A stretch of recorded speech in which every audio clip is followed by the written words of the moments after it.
Our opponent is going to be doing the math in their own head, going, I think we can get there.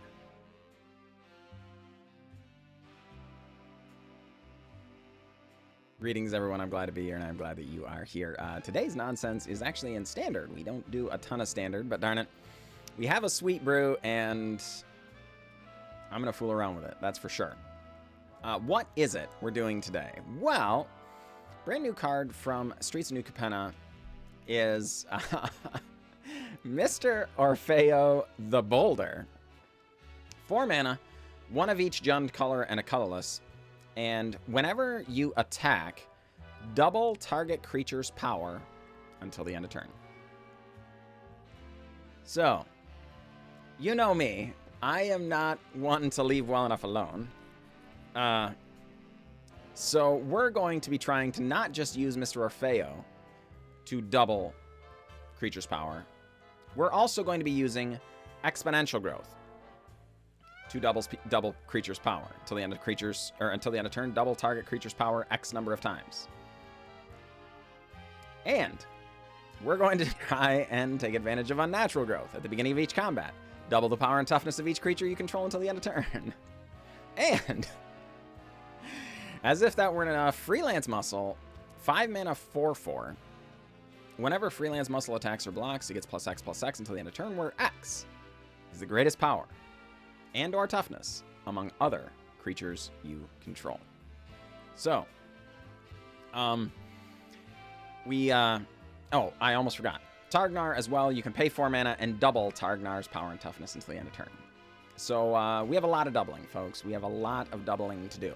How are we actually trying to win the game? Well, beyond just hopefully attacking with vanilla power and toughness creatures that get their power doubled, we have trampling creatures. So, Ziatora's Envoy, very, very strong magic card. 4 mana, 5/4 trample that you can blitz for 5 mana, which means it gains haste and you sacrifice the end of turn. When it deals combat damage to a player, look at the top card of your library. You may play a land from the top or cast spells from the top with mana value equal to or less than the amount of damage dealt by Ziatora's Envoy. And then if we don't cast it, we put it into our hand. But then we have Primal Adversary, which can make hasty lands, which could theoretically have their power doubled and stuff. Or it also just has 4 power that's trampling, which is kind of nice. We also have a couple of menacing creatures. So, Blade of the Oni both has menace and can grant menace to other creatures if we reconfigure it on top. And believe it or not, Concealing Curtain might look a little bit odd here because we're like trying to double all these creatures' power, and here's a 0 power creature. But it serves a couple of very important things. First of all, it gets us on the board early, so we're able to block in certain matchups that are getting really, really aggressive. But then later on, it transforms into a 3/4 menace, which means when we double it, it becomes a 6 menacing power creature. Even if we just double it just the one time, that's a lot of damage, and they are forced to really, really block to do that stuff to get around it. As far as other things, you know, of course, we have a little interaction, we have some rabbit batteries, and then we have fight rigging. Of course, since we're doubling so much, it's not outside the realm of possibilities to have fight rigging going off kind of as it comes down. And just throwing counters around is really nice. If we're planning on doubling up the power of our creatures, just giving them more power and toughness is generically good, right? Then beyond that, we're just focused on casting our spells. So, let's see if we can win some games with it, huh? All right, folks, here we are up against Sion. Good luck, Sion. And yeah, you know, this hand isn't amazing, but it's fine. We have Rabbit Battery to start. Just get in there for 1 point of damage. We're not that aggressive, but, you know, there's not really a reason not to, since our tapped land can come down on 2, and we don't really have a turn 2 planned anyway. So we get down the Cragcrown Pathway so that we have 3 mana. We're trying to decide if we want a Primal Adversary or fight rigging. We elect to go with the fight rigging because just getting it down has a lot of value, right? Our opponent, oh no, they have the Vanishing Verse. Inconvenient. All right, well, I guess Mr. Orfeo it is. If they want to do this whole empty board thing, Two can play at that game. Oh, crud. They have Rafine. Well, shoot. We now have decisions to make. Mr. Orfeo, get in. Go up to 4 power. Opponent, unsurprisingly, does not block. Trying to decide how to go about it. We decide, no, we're not worried about making any lands. We just want a trampling creature. If they had had ready access to removal, they probably would have spent it. So we're kind of expecting that they want to draw into removal, which they may be able to do. May not be able to do. And so we're just setting up to try and exponential growth as hard as possible here. And pray they don't have counter magic. Double, double. 16. Make that 32 power. Trampling. Gotcha. Feels good, man. Feels good. GG, opponent. GG. All right, folks. Here we are up against Menegini. Good luck, Menegini.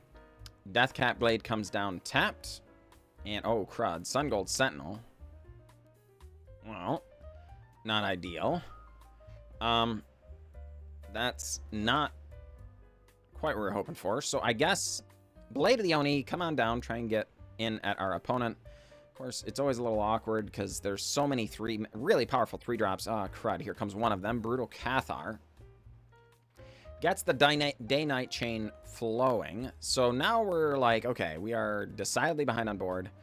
Trying to decide how best we can win the game as opposed to not lose the game, right? So we go with Targnar because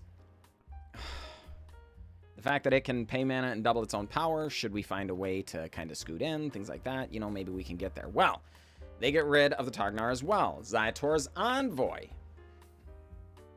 Okay. We got him this time. Confident of it. And with this exponential growth over here, we could get there with Ziatora's Envoy, right? Okay, it does go to night. Well, that's not great. I guess Freelance Muscle. Coming down off the top. Opponent has a Valorous stance. This is getting old, Menegini. This is getting old. No! Darn it! Folks, they have had all of the perfect cards. And it is tragic. Because now our exponential growth could have made Primal Adversary a 20 power creature. But Rydane increases the mana cost of the instances or non-creature spells over 4 mana. So essentially, it means that Menegini is soulless and corrupt. And doesn't have any good morals and things like that. You know, no, it just means I'm very sad. That's what that means. We get to exponential growth x equals 1. Primal Adversary becomes a 10-4. We crash in. Alas, it's too late. If we'd made it a 20 power creature, of course, we crash in with both creatures. They're forced to heartily block just a whole bunch. But no, as it happens, they don't. Blade Historian comes down. They charge in for the win.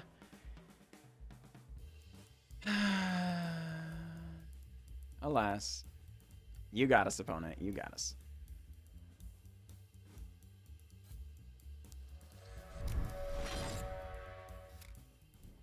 All right, folks, we are back against Darkplate. I had a good cry, and I've recovered some.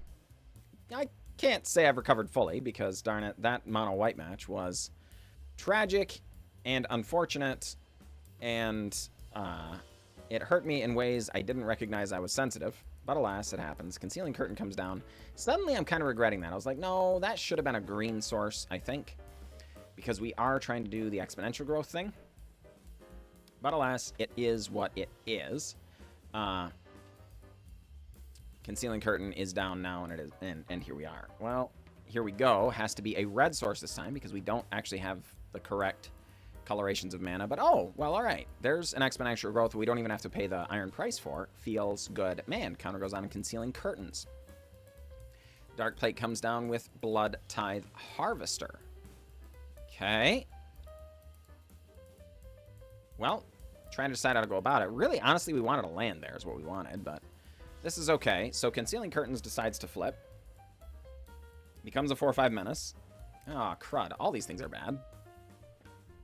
Yeah, we go with the Eimerstern Predator because we're expecting them to Meat Hook Massacre, and then that would come down afterward. The problem is they have enough expendable creatures, particularly with the Oni Cult Anvil, to just tempo us out in the air. And we have basically all the removal in our entire deck in our hand. But the fact that they could just kind of infinitely give it indestructible means I'd rather just save this removal for other things, right? And wait patiently. So, Oni Cult Anvil, doing Oni Cult Anvil things. We do find our land, and boom, it's Ziatora's Envoy. Fight rigging happens, and it's a 6-power creature. A second Oni Cult Anvil is terrifying, for the record, but it's not a removal spell. If they remove our Ziatora's Envoy, we're pretty sad. If they don't, we're pretty happy. So, we now have some pretty interesting decisions to make here. We go straight to combat. Like, all of these removal spells sounded good, but we elect to not worry about it because we're hoping to get something good off the top. Well, it turns out it's just a land. Darn it. Now, suddenly, trying to decide whether or not to go after the one of these 1/1s and decide not to. I'm not sure if that was the correct thing to do or not, right? Bloodchief's Thirst. Come on, man. All right. Opponent gains a life. Yeah, all right. So now we're sitting here thinking, if we respond to the activation and kill it, they just sacrifice in response to the... or they sacrifice with the Oni Cult Anvil in response. So our removal is kind of doing a lot of nothing here. And our life total is draining. These Infernal Grasps cost us 2 life to cast them, right? Oh, crud. Primal Adversary. That's a good one. Comes down. We will make a hasty land. It's a swamp. And trying to decide what to do with the counter. We don't need to flip or hideaway, you know, get the hideaway thing going on there or whatever. So we decide to put the counter over on the swamp just to make it so, first of all, they have to have a land drop if they want to do multiple things, right? Activate Hive the Eye Tyrant and do, like, other stuff. If they have the Meat Hook Master, they've kind of already got us a little bit, right? So we're trying to not play around that. But we also want to diversify our threats, making the swamp a... Oh, my goodness. Ziatora's Envoy coming off the top with Blitz. Oh, man. Kind of takes the guesswork out. Fight rigging. Growing the Primal Adversary. Ziatora's Envoy also growing. Unnatural Growth, folks. Putting in work. Opponent takes it on the chin. GG. GG.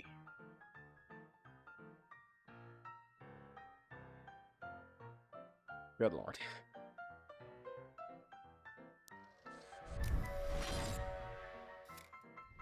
All right, folks. Here we are, back up against... I don't know. Good luck. Whoever you are, from wherever you are. I wish you the best of luck. I just don't know how to address you. But we start with Haunted Ridge. They go with a Snow-Covered Swamp. We go with Concealing Curtains on 2. They kill it. We go with Oni Cult Anvil. Or I'm sorry, Blade of the Oni. And they go with Tenacious Underdog. All right, well. Nice little bit of back and forth here. We elect to spend that removal spell now, even though the Underdog can kind of come back, which is annoying. We're afraid that we might be missing land drops. They elected not to do the Underdog, which kind of telegraphed removal.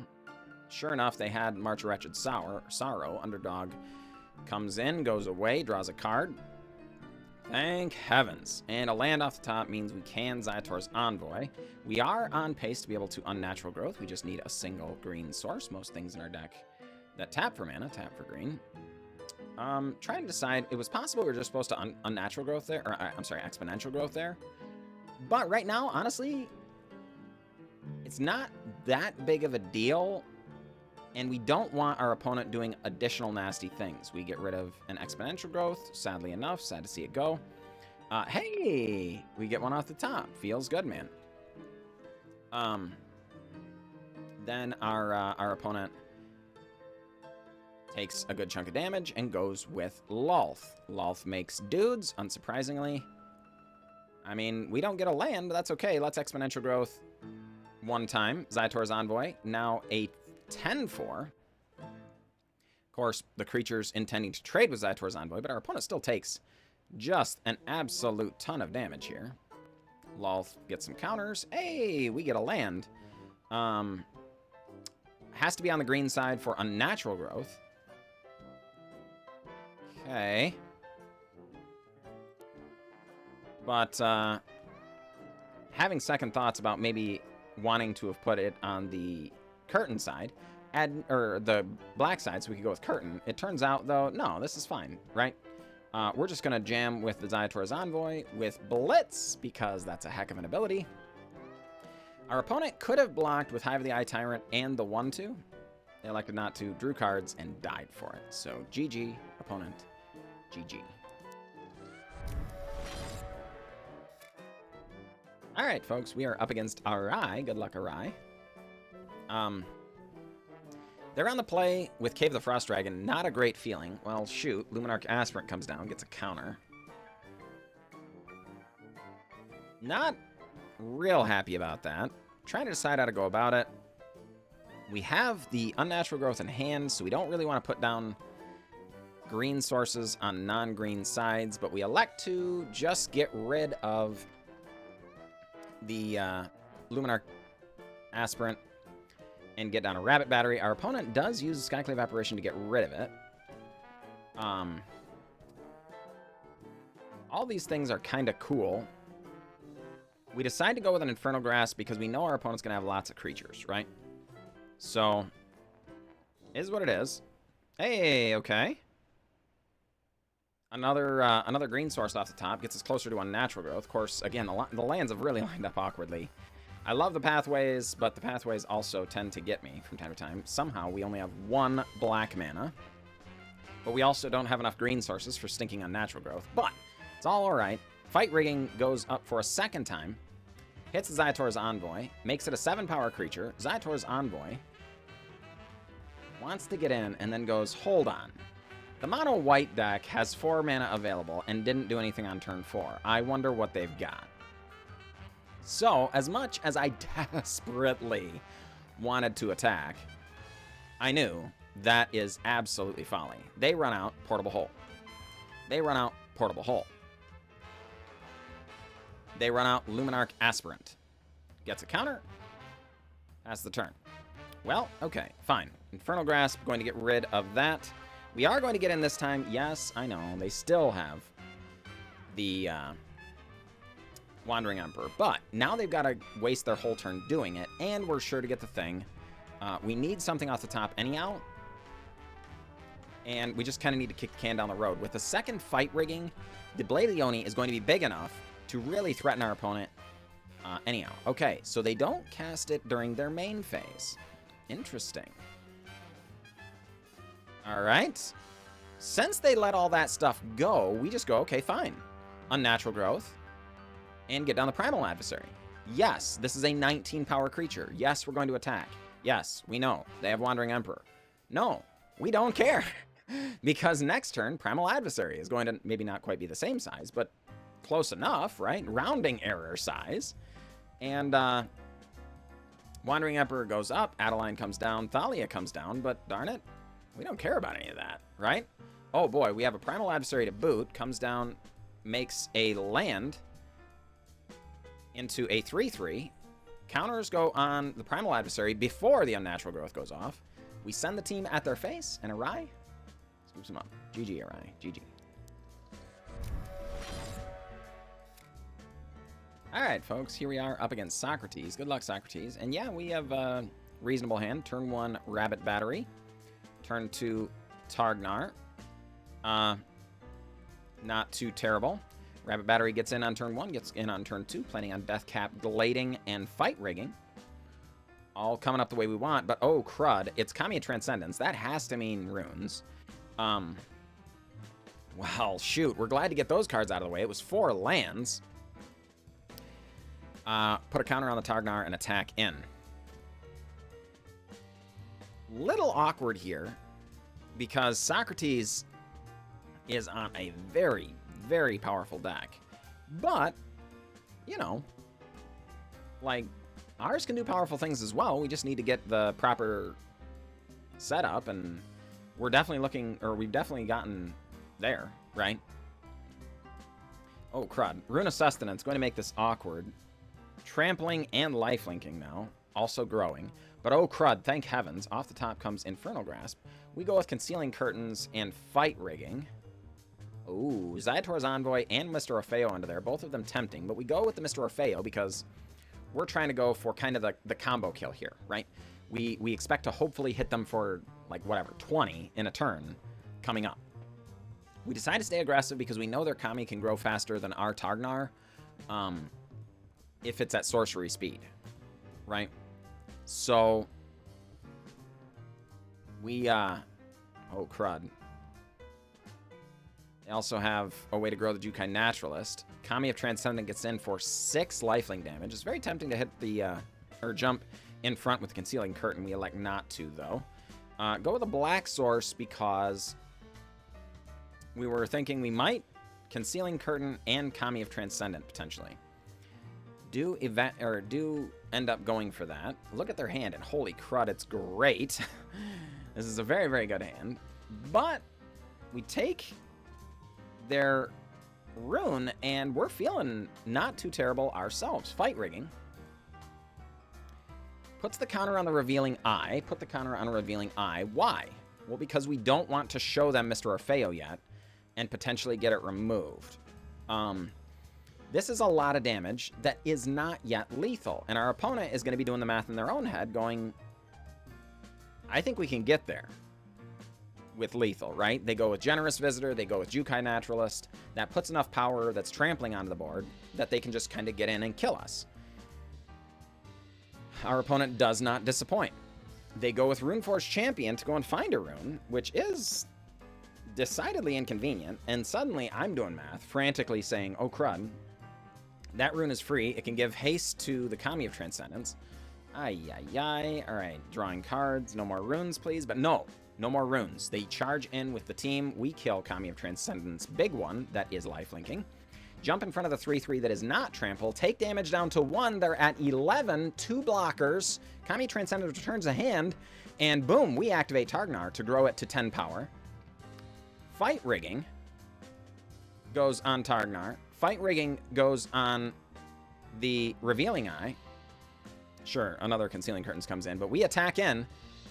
Mr. Orfeo doubles the power of the Revealing Eye. Targnar gives a +1/+0 to the team, and now Targnar is individually lethal, and Revealing Eye is individually lethal. Our opponent must block both. Those of you who have been following closely along at home will recognize why they cannot do that.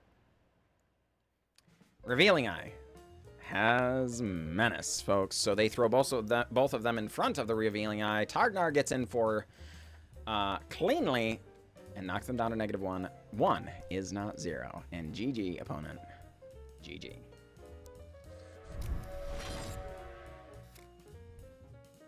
We are back. Welcome back, folks. Yeah, we had a great time. Folks, we showed you a lot of the most exciting games. You know, in the interest of full disclosure, we played 9 games. I went 5 wins, 4 losses in those games. You know, I showed you more wins than losses. It's true because YouTube analytics show that people lose as soon, or people leave as soon as you lose. So it is what it is. But I would never want to mislead anyone with the actual results of the deck. The deck was fun and pretty good. You saw we did beat some of the best decks in the in the meta. We also, like, I lost a couple of different games to very boring decks. Just 2 of the losses I didn't show were to mono white, where they just were on the play and got off to a really, really aggressive start. We showed you one of the losses to mono white, and it was the most interesting of them. And you'll be like, yeah, but that was the game where almost nothing happened. Yeah, I mean, I didn't want to mislead anyone or whatever. You know, I wanted to show you kind of what could happen if you ended up against a mono white deck or whatever. Where if we don't get on the board early, we can lose. Or, I mean, we can just get run over, right? We also did beat mono white, so it is there as well, right? On the whole, the deck was better than I expected. We played it in the early access event, and it did really, really well. But nobody's really playing to win there. We didn't face off against mono whites and stuff in the early access event because people are just having a good time. So I played this now, and I was expecting, we're just going to get trounced the whole time. It's not true. We did win more than we lost. As far as things I might change in the deck, yeah, I think the freelance muscle was bad. I wanted it to be good, and I thought it would be doing fun things.